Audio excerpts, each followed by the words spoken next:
Good morning. I'd like to call the Northwest Indiana Regional Plan Commission order at 9:04.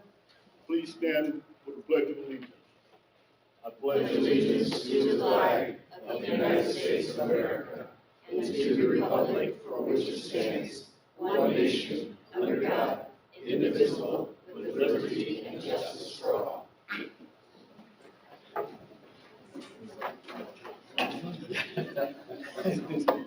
Johnny on the spot there.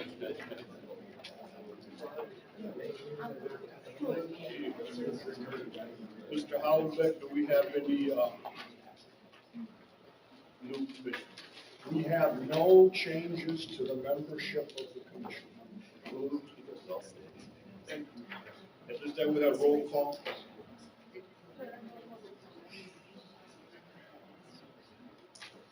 Second to roll call. Thank you. Sorry for the delay.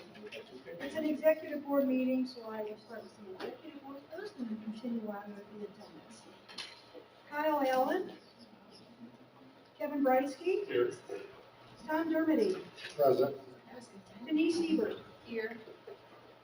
Bill Emerson. Here. Richard Hardaway. Here. Justin Keel. Present. Sue Lynch. Here. Wendy Miss. Here. Jim Pressel. Jim Tunn. Present.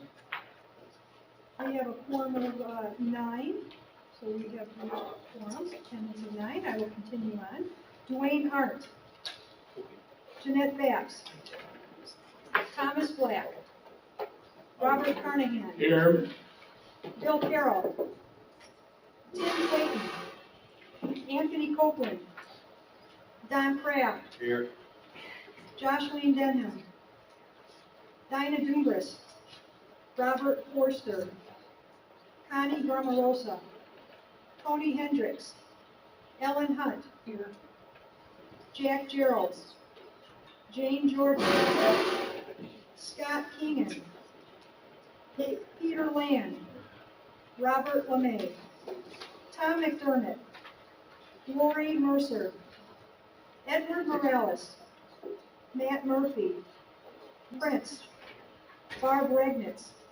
Lisa Rosencrantz. Regina Riddell. Rick Rifa. Tom. Thank you.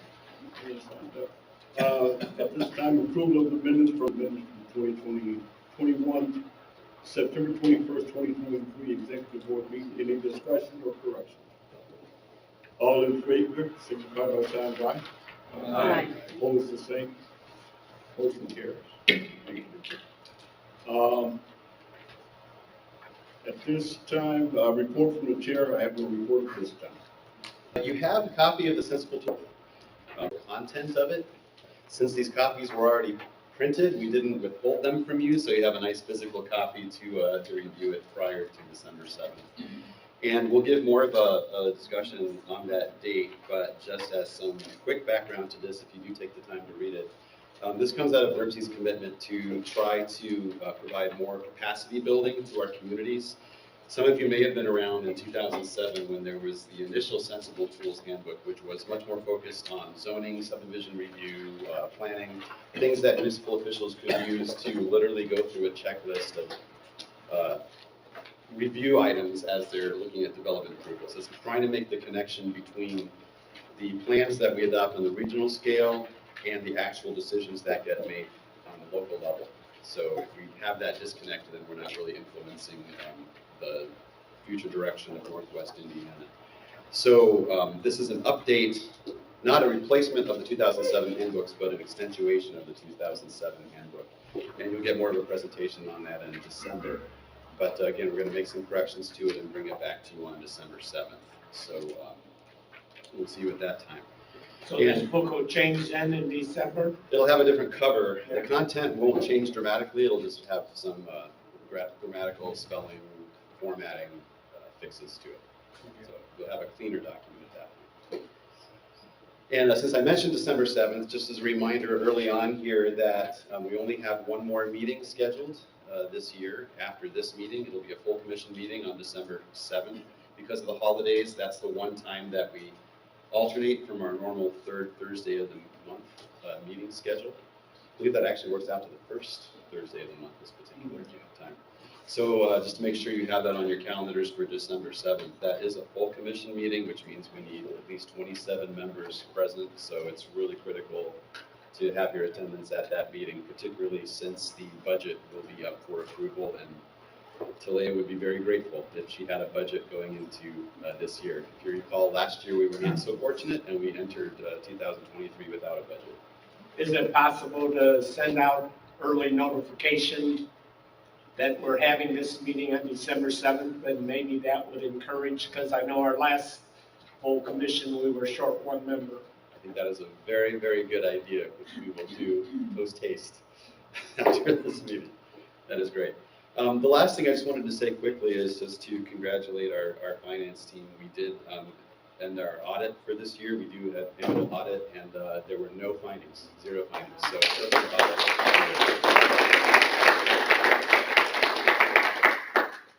And with that, do you want? Thank you, sir. Environmental Management Policy Committee, Mr. Emerson.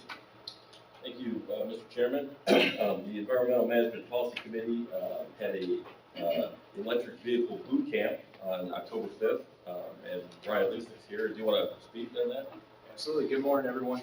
So on October 5th, we did have our Go Electric Vehicle Indiana, Go EVIN program official announcement, and we had press, and as part of the EV boot camp, we had NIPSCO there as well, talking about their program and their inclusion. The Go EVIN program is the state's campaign for electric vehicles, and it is going through the deployment of 61 direct current fast charging stations.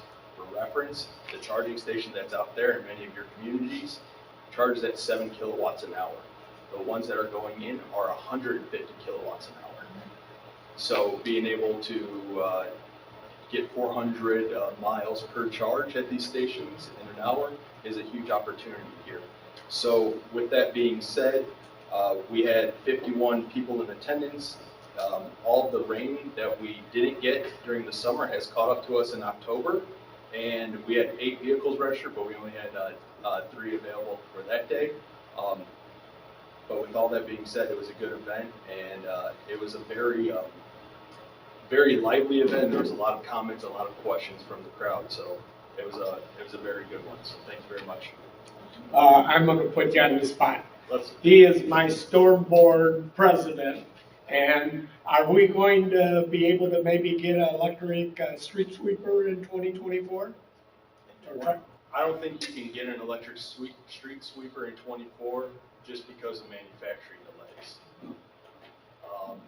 But there's significant opportunities that we can go through to start looking at and start getting that application funded, because those electric street sweepers are around $800,000.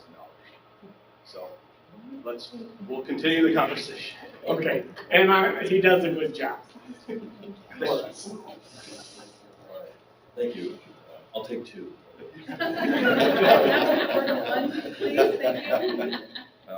And our next meeting is November 2nd at 9 a.m. Thank you. Thank you, Mr. Emerson. Finance and Personnel Committee, Mrs. Miss. Good morning, everyone. The Finance and Personnel Committee met this morning to review the financial reports for September of 2023. We also reviewed the bank reconciliations and the claim registers for September of 2023. We found them all to be acceptable. The committee reviewed the 2024 preliminary budget. The final budget will be forthcoming. You see how it was written? There was a lot of F's there. The final budget will be forthcoming at December's full commission meeting. So your attendance, and I guess I'm speaking to the choir here, your attendance here at that meeting will be greatly appreciated. And I do also want to commend the accounting department here and the finance group for that audit and the findings. Congratulations on that. There's one action item for consideration today. It's a request for the approval to execute a contract for the nonprofit transportation feasibility study between NERC and Trans System in partnership with TranPro. The contract comes with a favorable recommendation from the Personnel and Finance Committee.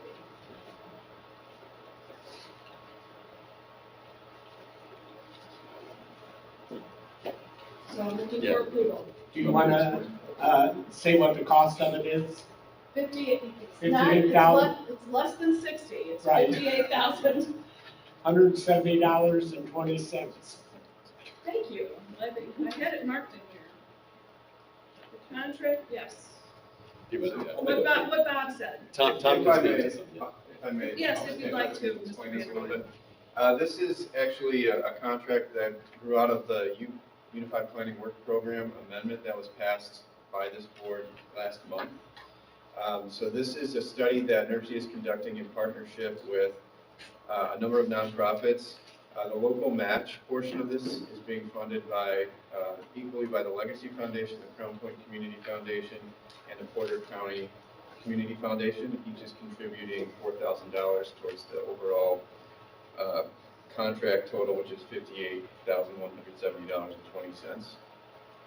And this project is kind of an implementation of some of the goals of our NWI 2050 Plus, which is our long-range metropolitan transportation plan, to look at ways that all these different nonprofit services or nonprofit organizations that are offering existing transportation services, such as busing of kids or the elderly, on different times and with different assets, how they can kind of coordinate together and make their services a little more potentially consolidated, coordinated, and hopefully more efficient in order to not only help save money and time and resources for these organizations, but also just to provide a more rational nonprofit overall transit system for the people of Northwest Indiana.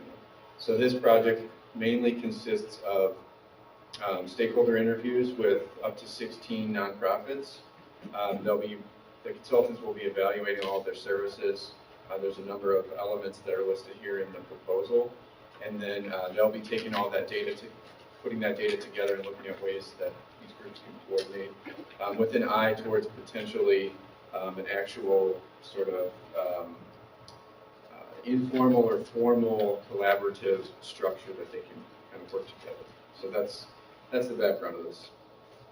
And it's a fairly short timeline for the plan. It'll kick off in November if the contract is approved, and then it'll be completed within 7 months. Mr. Chairman, motion to approve. Second. Motion second that we approve the contract for nonprofit transportation feasibility study. Is there any discussion? All in favor, signify by the sign of aye. Opposed, the same. And then the Personnel and Finance Committee will be meeting at 8 a.m. on December 7th. And again, we will be primarily focusing on the 2024 budget, and do want to encourage you all to attend that full board meeting that following, so that we can get that budget passed in time. That's all I have, Mr. Chairman. Thank you. Thank you. Technical Planning Committee, Mr. Bernstein. Good morning. The Technical Planning Committee met on Tuesday, October 3rd. The committee heard a presentation from staff on climate and environment chapter of the recently adopted NWI 2050 Plus plan. Staff will continue to present additional chapters of the document at future TPC meetings. There were 2 actions for consideration today, but as Mr. Warner announced, one action dealing with Resolution 2303, the approval of the Sensitive Tools Handbook, will be postponed until December commission meeting, so further improvements can be made to the document. Just as a reminder, this was an award-winning document in 2007. This is an update, and we want to make it as good or as perfect as we can. There is only one action for consideration today, however, which is on Resolution 2313, the adjusted urban area boundaries. Grace Veninger will explain the action. There's Grace.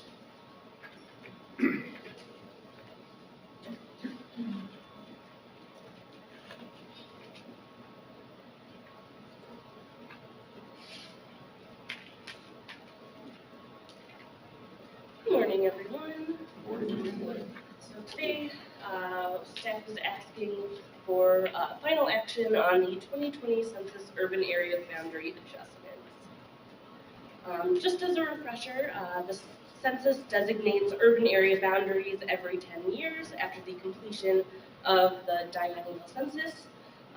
So for 2020, the criteria that the census used to designate those urban areas included having an area that has at least 2,000 housing units or 5,000 people, at least one nucleus of 1,275 housing units per square mile, as well as a density of at least 200 housing units per square mile.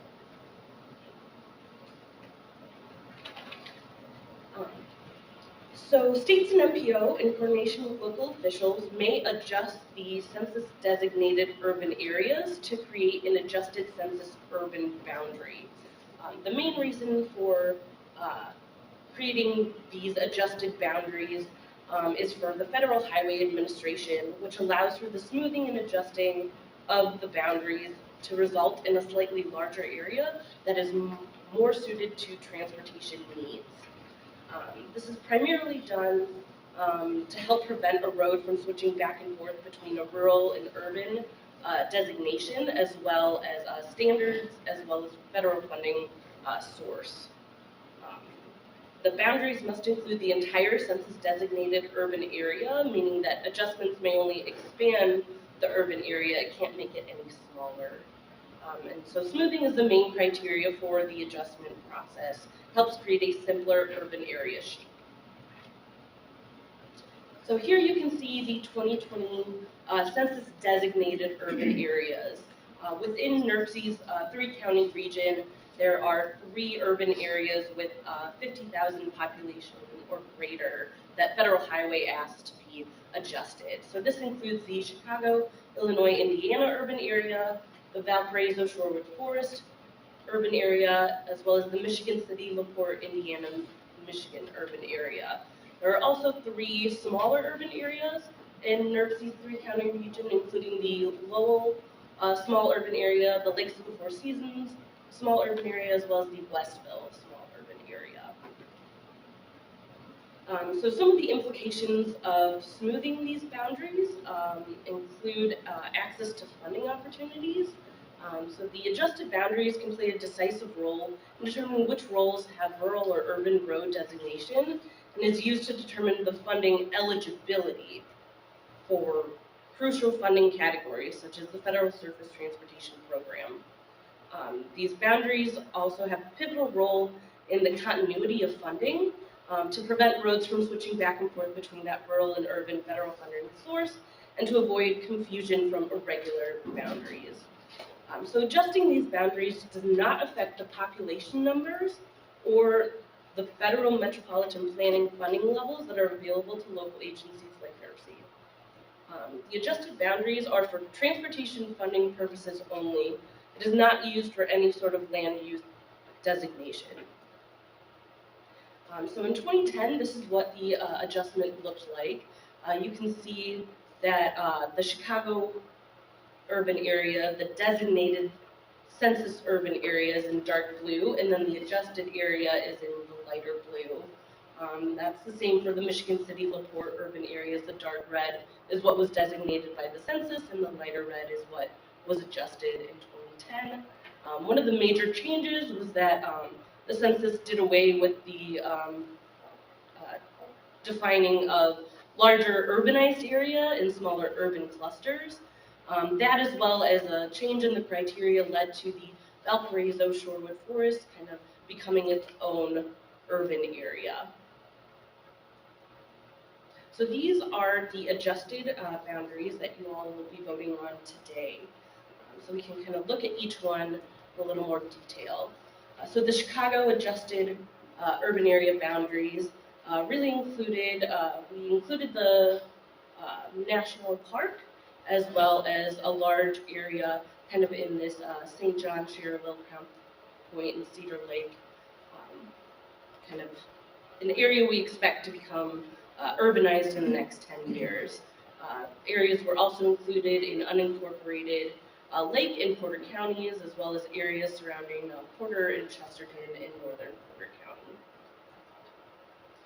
The Lakes of the Four Seasons urban area was also adjusted to include the entire town limits of Winfield.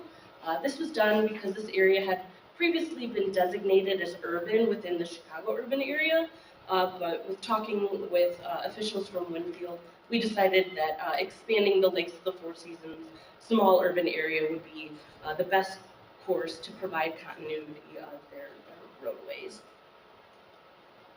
The Valparaiso Shore and Forest urban area was adjusted to incorporate areas that staff as well as officials from Valparaiso see as becoming developed within the next 10 years. So that includes a large area to the southeast along the 49 corridor, as well as north up to Route 6. The Michigan City LaPorte urban area was also adjusted to include all of the town of Pines, as well as the major interchanges of 421 and 94, as well as 20 and 94. We also adjusted areas to provide continuity along Johnson Road, connecting Michigan City and LaPorte. Large areas to the north of the city of LaPorte and to the southeast were also included to account for areas that we foresee becoming urbanized in the next 10 years. So this kind of leads us to our final steps.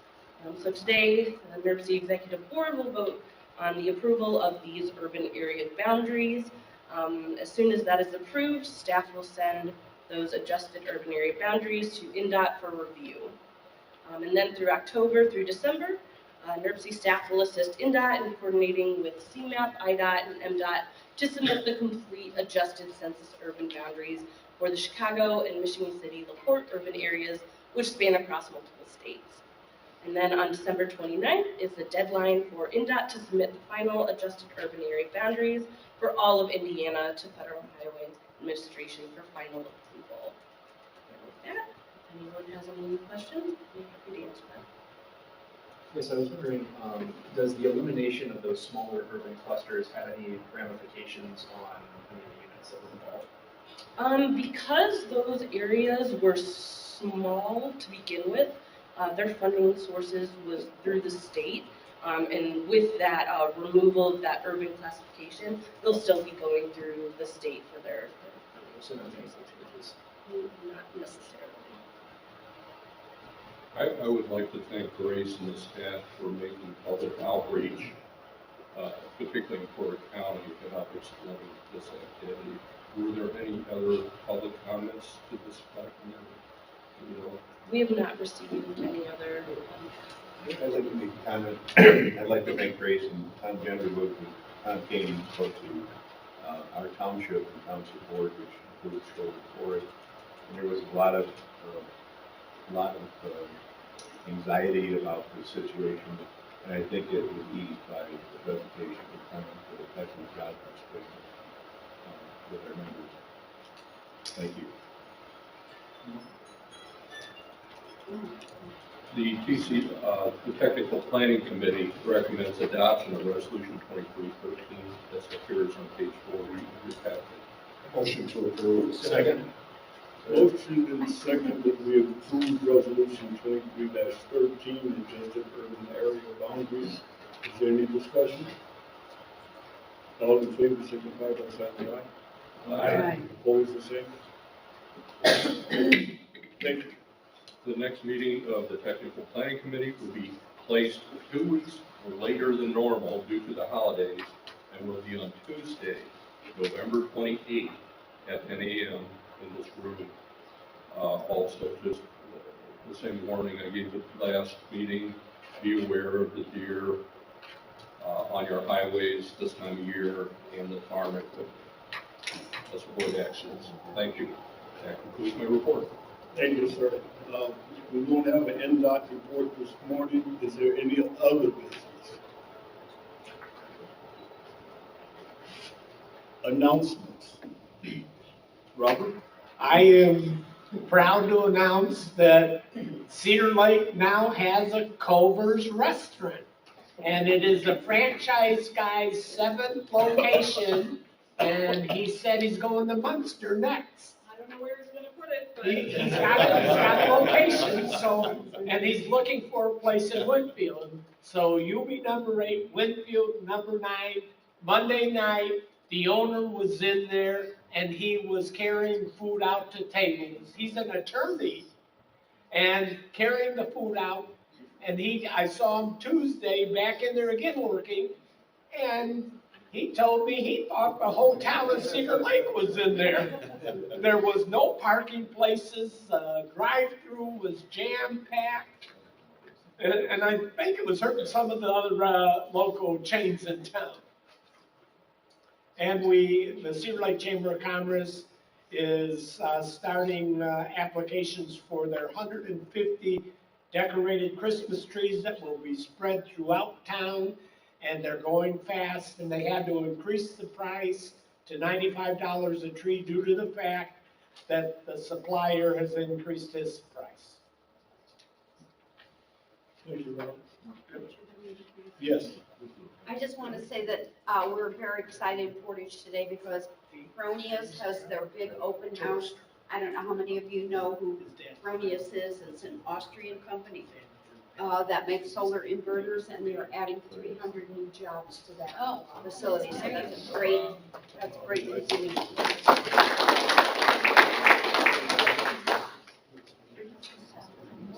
And Proteus is right. Fronius is in Ameriplex. What time is it? It's from 3 to 7. They're a wonderful company, so we're very excited for them.